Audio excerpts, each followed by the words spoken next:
Hi, this is William Ramsey. Welcome to William Ramsey Investigates. On tonight's show, I have a very special guest. His name is Gary J. He comes to us from Manchester, UK. He's been researching what's been known as the Manchester Pusher. That's been known in that area. There's been upwards of 80 deaths, many of them very suspicious. I cover many of these cases in my new documentary, which is available now on Vimeo. I'll put a link to the documentary in the show notes. If you're listening to this live, go to Vimeo, look up Smiley Face or my name, William Ramsey, and the documentary should show up. It's about 3.5 hours. I go in great detail about many of these cases, over 50 of these cases that are happening worldwide, and I come to some conclusions that I believe are unique. To do this interview, Gary J sent me some audio snippets, and some of the subjects that we talk about are his background, his YouTube channel, some of the documentaries on his YouTube channel, some of his investigations. We talk about the paranormal as well.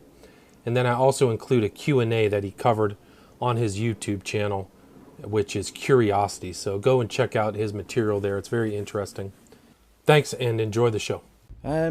What can I say about me? Well, I live in Manchester, here in the UK, with my wife and 2 kids. Saying 2 kids, one of them's now an adult and she's getting ready to go to university. Me personally, I've always been around the entertainment industry, starting off as a dancer in nightclubs. I mean, I've always been into dancing, and I started off as a break dancer when it first came out in the 80s. Got into the nightclub scene and then started dancing on TV as well. After working as a dancer, I was also working as a doorman, or a bouncer as it's known, which was only part-time. I was only 18, just out of nappies, and the first door that I ever did was at a football club, and by 19 I'd been stabbed. Luckily it wasn't too bad, it was just a small penknife in the buttocks, so that wasn't the best. I mean, it was one of them where you get stabbed, you knew something had happened. I actually thought it was a punch, to be honest, and as I've turned around I've realised that there was a penknife sticking out my buttocks, and that's when it hurt. So it's like that whole scenario where it doesn't hurt until you actually see it, and that was so true on that occasion. So by 19, like I said, I've been stabbed, and it wasn't the best thing. And at that point you also start saying, well, do I really want to do the doors? Do I really want to do this? Carry on doing it?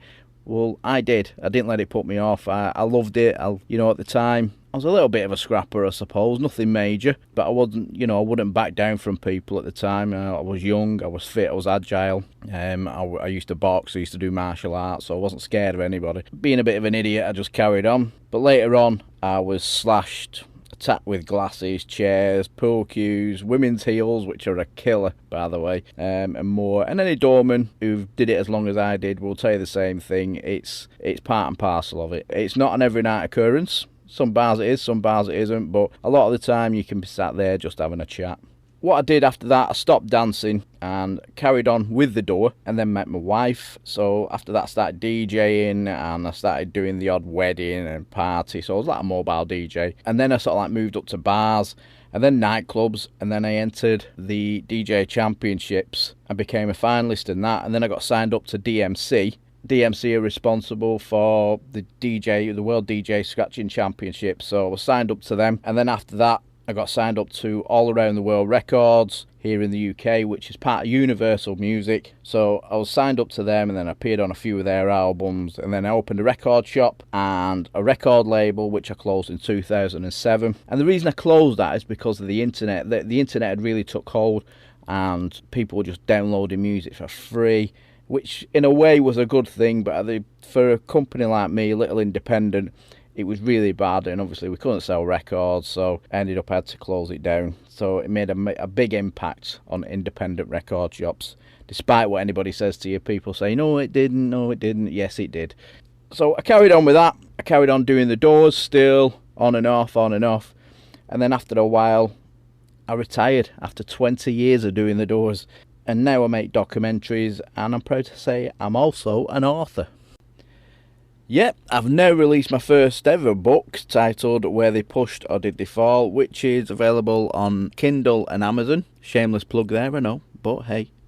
I think it's one of those things that most people would like to do, even if it's just something to tick off your bucket list, and that was one of the reasons I did it. But either they don't get the time or they just don't think it's something that they can do. But trust me when I tell you, if I can do it, anybody can do it. You know, if you want to write a book, you sit down, you have a go. You know, just go away somewhere quiet and just have a right good go, and then see what you come up with. Now, when I wrote the book, for me, I was on holiday in Portugal with family and friends. It was one of those holidays that there was nothing to do. I mean, I went over there. My missus said, "Oh yeah, we're going somewhere where there's surf and stuff." I took my big lens with me because one of my other hobbies is taking photographs of surfers and big waves. And I thought, great stuff. Got there, we were miles away from the waves, and to be honest, it was one of those holidays where I was a bit bored. Now, the place itself was great. I mean, Portugal at the time was going through a heat wave. They were having forest fires and no one wanted to move. It was that hot. It really was roasting. Now, if you live in the UK, you'll know that it's always raining and we get sun about twice a year if we're lucky. But I'm one of those people that like to go out, look around, and if you knew my wife, you would see that she's one of those people that just likes to sit in the sun 24 hours a day, chopping up a tan, which, to be honest, is great for her but bores me. But at the same time, it's also great for me because it lets me go out, have a look around and get into things that most people don't want to look at, which I did while I was over there. I was going into abandoned buildings, etc. But it also gave me a chance to write the book. Now, the book itself is about the water deaths around the world and the theories behind them. What most people don't know is that a similar thing that is happening here in Manchester in relation to the pusher deaths is actually happening in other areas right across the UK, plus around the world, including the Smiler death killings there in the US. Now, at the time of writing the book, I'd been speaking to a guy on Twitter that is researching the drownings on the US side of things, and it came to light how similar the UK and US deaths actually were. I mean, here we have young males who go out, get drunk, may or may not use drugs, get separated from the friends, disappear, only to be found dead in the water later on. Now, I went out in my youth, which I'm pretty sure you did and millions of others do. So what makes these individuals so different? Are you telling me that every single one has tripped and fallen into the water? Not a chance. Plus, why do these individuals disappear and then walk over to the river and throw themselves in the first place if they're also accidents like the police are also saying? Everything about the UK deaths is mirrored by the US deaths, we know that. The only exception that a smiley face is sprayed near the victims over in America. Now, if the police in the US and the UK are right, then it seems one hell of a coincidence that so many people are dying so far apart in very similar circumstances. If you look at it, it's just something just not quite right. But in my book, I look at the theories around the deaths, including links to the dark web, drugs, and obviously the serial killer or killers that are supposed to be involved in all this. Now, the dark web really has got the right name because some of the sickest people on this planet can talk about or act out the darkest fantasies without ever being regulated by companies like Google or Yahoo, etc. The dark web is so unregulated, you can buy anything on there. You can buy drugs, you can buy weapons, you can hire hitmen. I mean, it's even said that there's sex trafficking online, so you can go online and you can buy people. That is scary. The authorities have a hard time tracking the people doing this because your IP address is bounced all over the world, which basically means that I might be talking in Manchester, but because I'm on the dark web, my IP address is coming from Japan. So the authorities haven't got a clue where I am. Now, we've both made documentaries on the subject, have we not? And we've both wrote books, and yet the law enforcement is still saying there's nothing fishy going on. But if that's true, then why have we both found it necessary to document what's happening? We've had no links with each other, apart from the past 2 weeks where we spoke on Twitter. But we have had no links with each other. So what has made us document what is going on? People know when something isn't right, and there's something strange with the amount of deaths around the world, which are all so similar. I'm not saying they're exact, but they're very, very similar. I'm also not saying that every single person that's found in a river or a canal is a victim. That is what we've got to be careful of. You need to look at things and you need to research them before you automatically say that person is a victim of whatever, the pusher or the smiley death killer or whatever. You've got to research it and not just jump to conclusions. The thing is, people ask me what I believe. It's not important what I believe. It's whether you can look at the evidence that surrounds the case and make a true, honest-to-God judgment, no matter how far-fetched it might be, and then you'll have the answer of what you believe. And if that's your belief, then that's good enough for me. My job is to go out there, put myself in a situation that most people will find uncomfortable, and come back with what I've found. Oh, hunt for Manchester serial killer. God, that seems like a lifetime away. I suppose the documentary came about after I saw a headline in one of Manchester's local papers that were going on about a serial killer who was trolling the canals of Manchester, pushing people into their deaths. I started to look into it, and at the time I was looking for something to start off curiosity with, and obviously I was thinking, oh, is anybody actually going to watch this? I've got a bit of a dodgy accent going on, which is from up north. Will anybody look at it? So I thought, bugger it, I'll do it anyway. And I started to research it. I started to look at everything. And I think the initial headline said at the time that there were 61 deaths in the city's canals. And a professor called Professor Craig Jackson from one of the universities here in the UK had stated that it was an extremely high number of deaths for the area and obviously for the canals. Now, according to the papers, he's then said it had to be a serial killer. I've since spoken to Professor Jackson on the telephone. We had quite a lengthy chat. Lovely guy, very chatty. And he said the whole thing was taken out of context by the media. He said what actually happened was he had some concern over the deaths, and some of the deaths could be seen as suspicious. And then he said, I wouldn't even rule out a serial killer. Now, at that point, he was saying to me, he wasn't saying there was a serial killer 100%, he was saying he wouldn't rule one out. Well, straight away, the media jumped all over that, and it was like, oh my God, Manchester got a serial killer. It wasn't said like that. However, he still has concerns. He still says there is a lot of deaths. He does think something is going on, but he's not sure what. I started to research a little bit more, started to look into it. I was trying to get CCTV and information off the police, who wouldn't give me anything at all. Matter of fact, they started to just close ranks on me and just wouldn't talk to me. And they were starting to say things like, well, we can't give you that information because of this and because of that and data protection. And then all of a sudden, Channel 4 come along, they do a documentary on it, and they've got all the CCTV and all the footage. Now, if it's data protection, it's data protection. So why could they give it to them? Why could they not give it to me?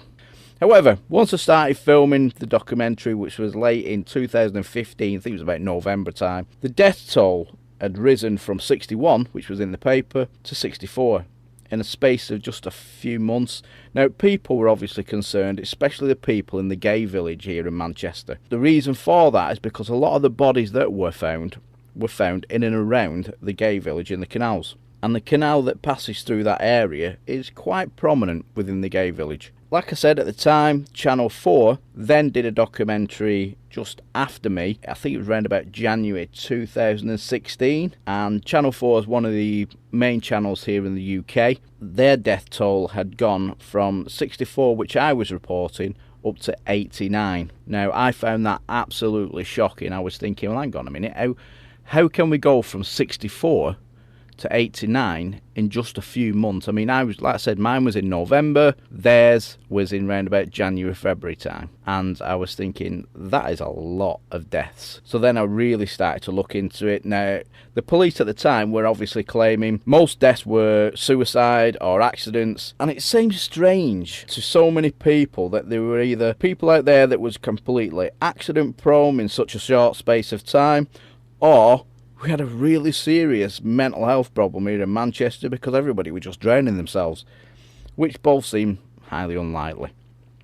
When I was getting ready to do the documentary, I was obviously really nervous. It was something that I hadn't done before. Like I said, I used to be a doorman, so I know I can handle myself to some extent, but I'm obviously getting older. I'm not a big guy. I'm only 5'7", but I'm nearly 50 now. I'm getting on a bit. So I was a bit concerned, and I did everything health and safety wise I could to make sure that if anything did happen, I was sort of like covered in a way. So what I did was I wore a stab vest, which a lot of people didn't know. I actually wore a stab vest on the night just in case something did happen. I had a torch and a camera. I'd let my wife know what I was doing. She wasn't happy, by the way, but I let her know what I was doing. I told her if I wasn't back by a certain time, then she needed to ring the police and let them know where I'd gone to. Searching up and down the canals at that time in the morning was a bit nerve-wracking, I have to say. I'm walking around a well-known cruising area for one, and you're ugly when you don't get picked up by people out cruising for dates. But I was just walking up and down and I had this stab vest on, and I'm thinking to myself at the same time, if anything does happen, this stab vest is so going to weigh me down. Now, without giving the documentary away too much, I did come across somebody, but you'll have to watch the documentary for that. And I interviewed a lot of people regarding it, and if you watch the documentary, you'll see what people are actually saying. At present, I'm actually filming a second part to it. Without saying too much, it might open a few people's eyes. Now, when I filmed the first documentary on the deaths, it was claimed by the papers that I was the first person to actively go out there and look for a potential serial killer on my own. That had taken my life into my hands because I was filming on my own. Now, that's what I do with all my documentaries. I go out there and I film on my own, no matter what it is, whether it be ghosts or homeless or, social issues, whatever. I just go out, I'm a one-man crew, I'm a one-man does all.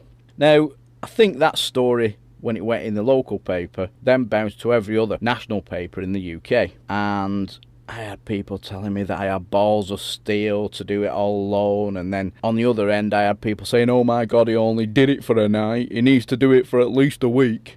My answer to that is, alright, you want me to do it for a week? People that were found in the canal didn't walk up and down the canal for a week. They went down onto the canal towpaths for a reason unknown to anybody else, and within a short space of time they were then found dead the following day or a week or so after. So I had every chance of meeting the pusher, as those poor souls did on that night. But as far as having balls of steel, I'll leave that up to you guys to decide. Curiosity is basically a test of nerves and honesty rolled into one. It's a series of documentaries where I put myself into situations that most people will find uncomfortable.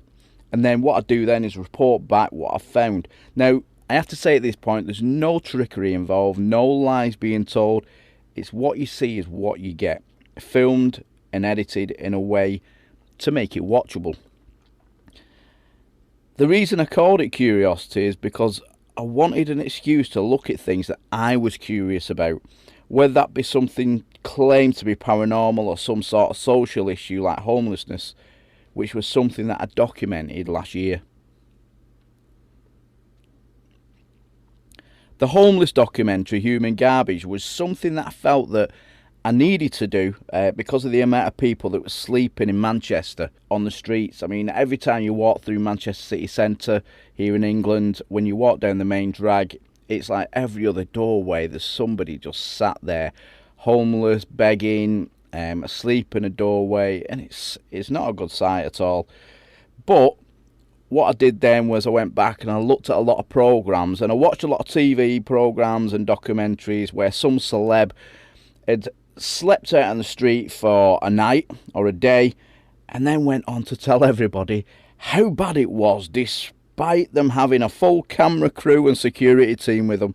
And that for me just wasn't enough. So what I did was I planned to sleep rough on the streets for a week, which again, to be honest, still isn't enough, but it gave me a bit of a better insight to what it was actually like.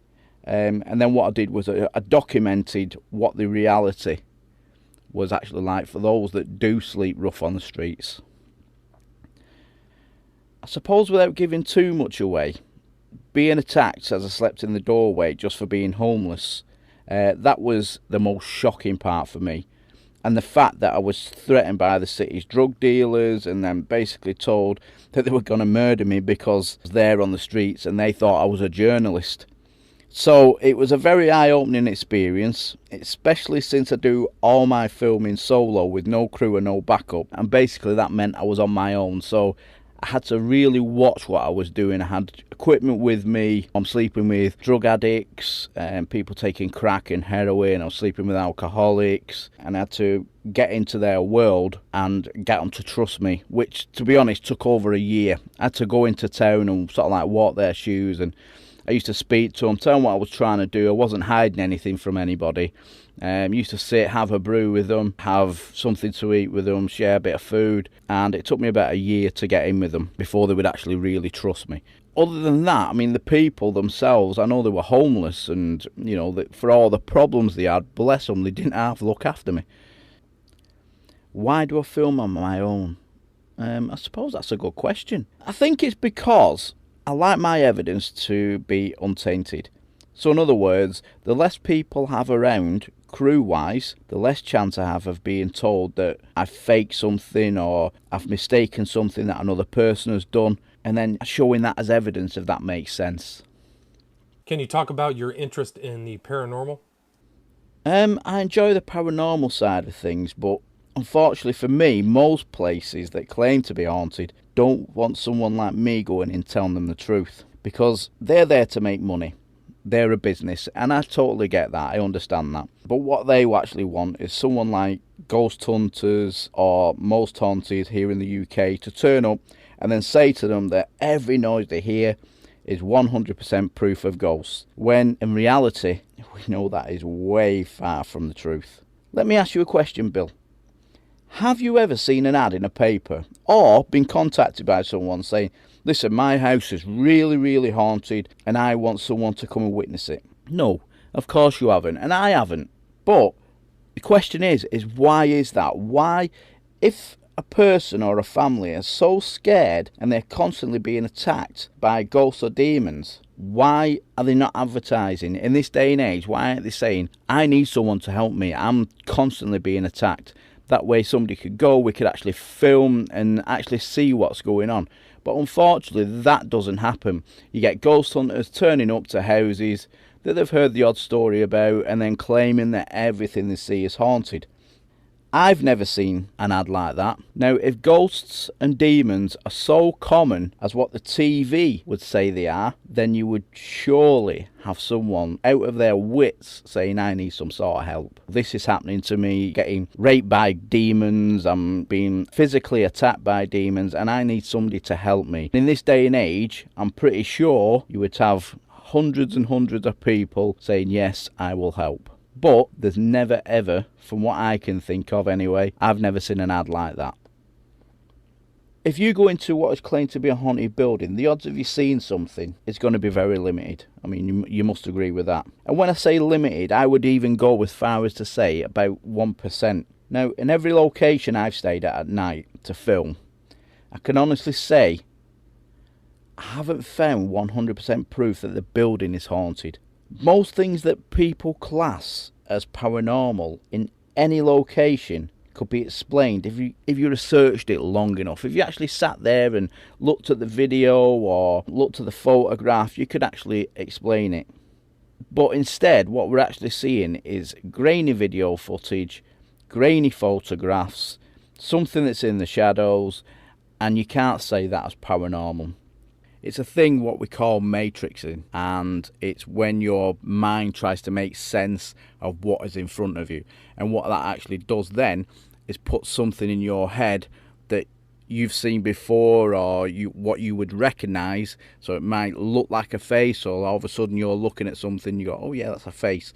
A lot of ghost hunting programs do a similar thing with voices when they use spirit boxes. If you ever watch the ghost programs, you'll hear them saying, you know, oh, it made this voice, and you'll hear this thing going, and then what they do is they put words on the screen and they'll say, this is what it said, and because you're seeing those words, automatically that sounds like what the words are actually saying.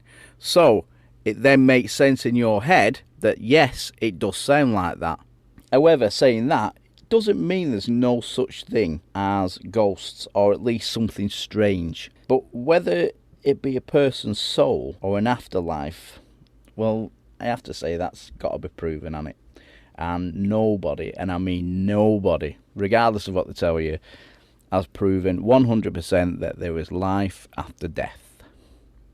The following is a Q&A that Gary J did on his YouTube channel concerning the Manchester serial killer or pusher. You can see it on his YouTube channel under Curiosity. So go there and subscribe. Thanks. Hi guys, welcome to Curiosity. This is blog number 4, where I thought I'd personally reply to some of your messages in relation to the Hunt for Manchester serial killer video that I did. So, without any more ado, let's get this puppy rolling. So, in November 2015, I uploaded a video about a story that was starting to make a bit of a buzz here in Manchester.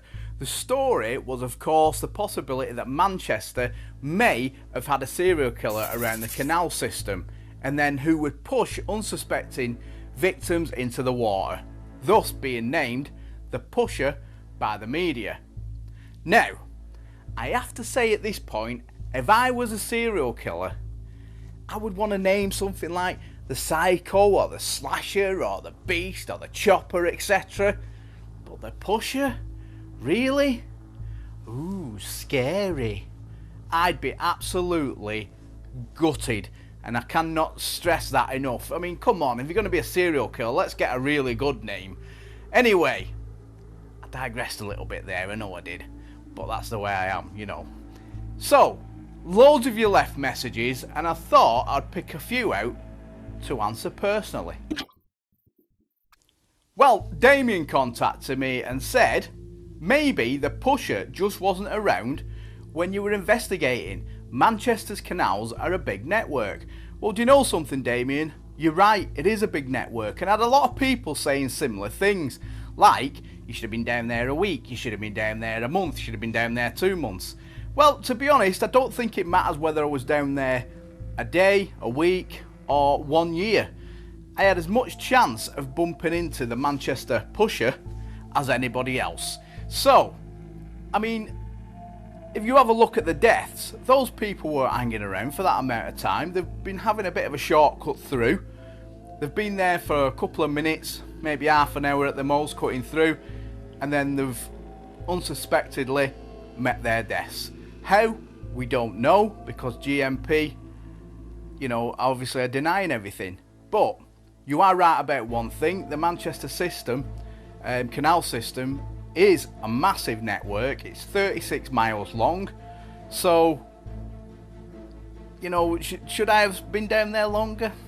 My personal view is no, because like I said, I had as much chance of bumping into the Pusher as any of the victims did. But thanks for your message, and I really appreciate it, and keep popping back, because I like the way you think, to be honest. Well, another person that contacted me was Dave. Alright, Dave. He says it could be someone using chloroform, throwing people into the canal, and that's why there are no signs of any wounds on the body. Well, Dave, I'm no doctor, but it would be interesting to see if that were the case, if something like chloroform was used. So, if there is a killer, I mean, maybe you're onto something. I'll be honest with you, you know, stranger things have happened, as we know. So, again, I like the way you're thinking, people thinking out of the box. Is this something the police have looked at? We don't know. Somebody else that contacted me was Frank Death. I like the name, I love the name. Frank Death said, perfect hiding place for a serial killer in plain sight. A homeless bum, sleeping rough, under a piece of cardboard. Well, do you know something, Frank? You could be right, because like I said before, stranger things have happened. No one would blink an eye at a person sleeping rough, especially if they're drunk.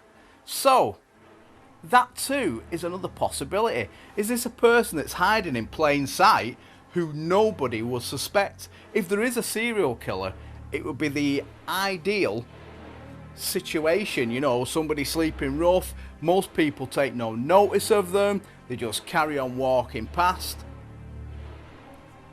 We don't know. This, I mean, Frank could be onto something. Thanks for your message, Frank, and don't forget, keep popping back. Now, Guitar Git left a message saying, Great documentary. This has inspired me to go down there and have a look yesterday. The underground bit where you met the guy on the bridge was a very creepy place. Even during the day, takes a lot of bottle to walk around there in the middle of the night. Well, like I've said before, when I get a message like this, it makes it all worthwhile. Because people don't understand and don't realise that I started putting this together months before the upload date, you know, so I'd obviously been around there myself during the day having a look. Now, having a message like this, it's a big support to me, you know, it's great, it gives you a great boost and you think, yeah, that's, you know, something that people like, and, you know, and I'm being appreciated for what I did, so thank you very much for that, I appreciate it. Well, another person that contacted me was Si, big hello to Si. He said, great documentary, you're brave walking around the canals at night. And then he put the letter M and the number 8. M8. M8? Oh, mate, got you. Hey, these newfangled words. Cheers, buddy, anyway, thank you. I'm getting on a bit. I don't catch on as quick as I used to. Now, another person that contacted me was, suits you, sir, 1980. I don't know why I said it like that. It just sounds like it should be, doesn't it? You know, oh, suits you, sir, 1980. I think that fits quite well. I'm not saying you're gay or anything, but I think that sounds all right like that. Oh, suits you, sir, 1980. Anyway, he says, or she says, great video, you captured the tension. Well, the reason I captured the tension was because I was absolutely shitting myself. You can't go down there and do these sort of things without not being a little bit scared. That's what keeps you going at the end of the day. It's all about pushing the boundaries and getting yourselves out there, and you know, being scared makes you alive. I've said it before. But thanks for the message, really appreciate it, thank you.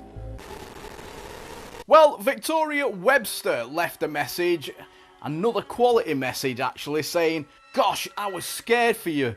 The man on the bridge was rather odd.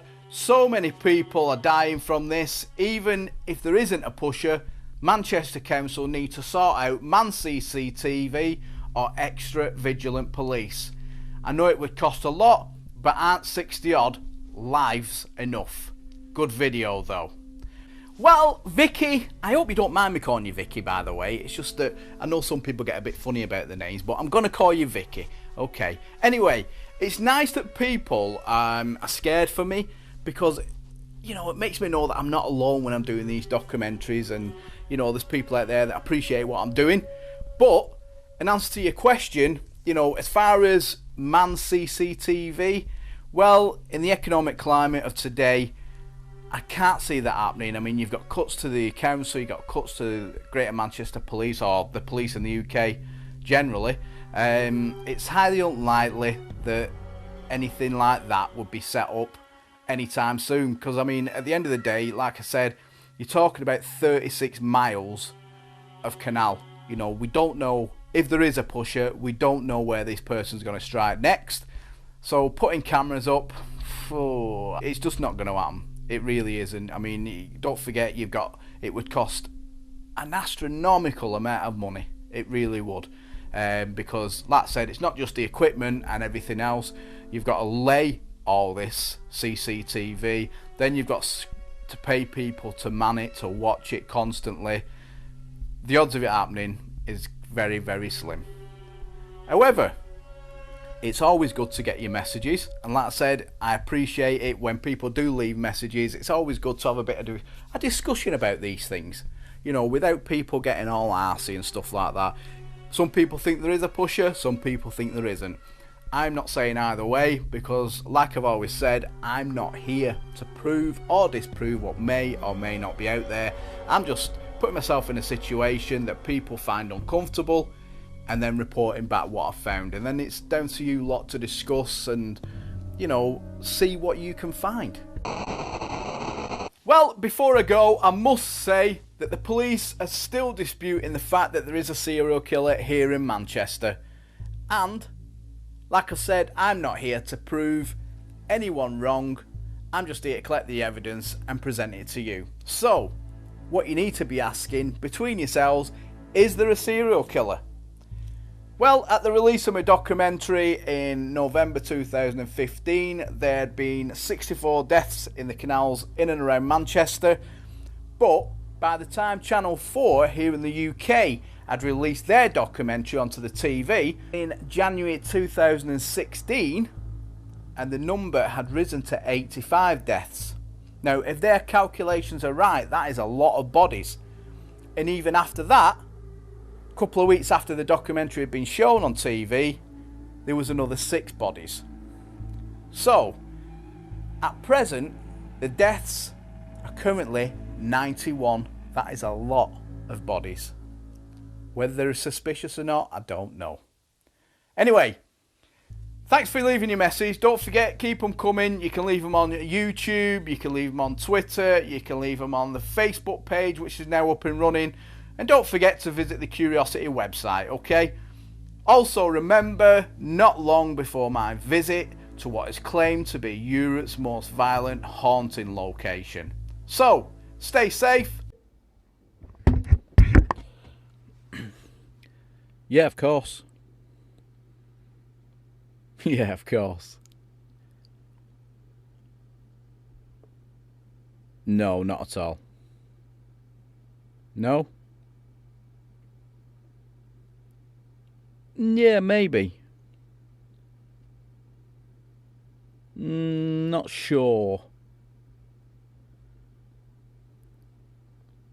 Do you think so? Nah, I don't agree with that. Yeah, I definitely agree with that.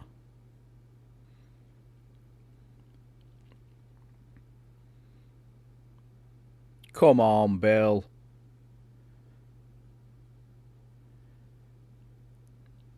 Hiya, Bill. You alright? No, Bill.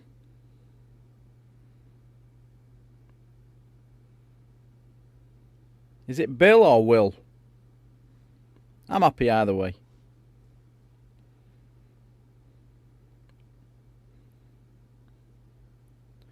Hello? Hello? How are you? You okay? It could be that. Yeah, I think so. No, it's just one of them things I don't agree with. Oh, happy days.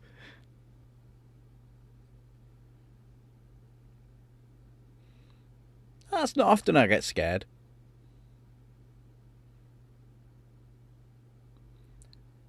No, I was shitting myself. Yeah, obviously I was nervous. I mean, how many times have you done that? I mean, obviously you're from the US, I'm from the UK. These things happen. No.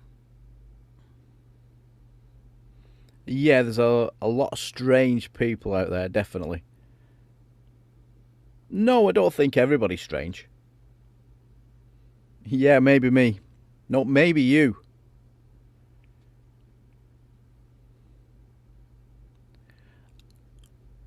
Yeah, I found it hard to write a book. No, I didn't find it that hard.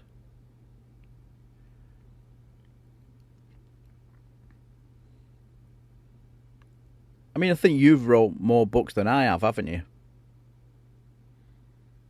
That's my first book ever. Yeah, it's selling okay. It's not bad. It's not what I thought it would be. Yes. No. Maybe. Maybe not. It could be. Yeah, it could be. Are you sure? No, are you sure? I'm not sure. Sorry, it's my accent.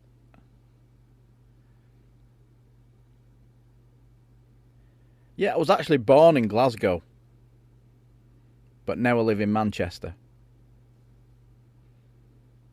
Do I believe there's a serial killer? Hmm.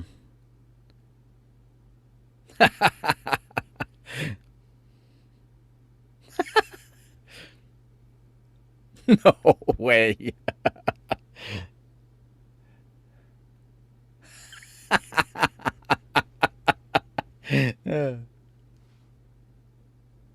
No, I was shocked. Really was shocked.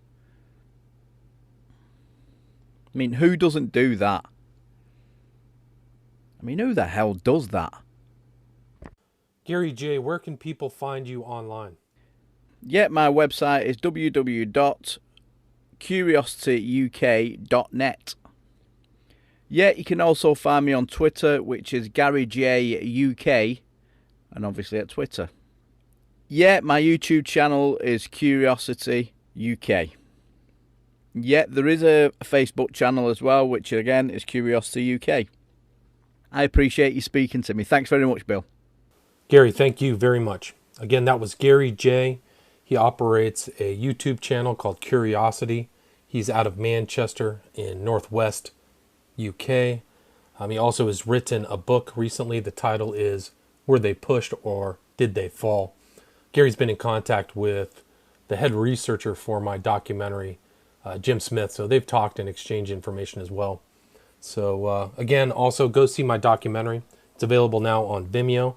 You can look it up under Smiley Face or my name, William Ramsey. And I'll put the link to the documentary in the show notes. Thank you very much.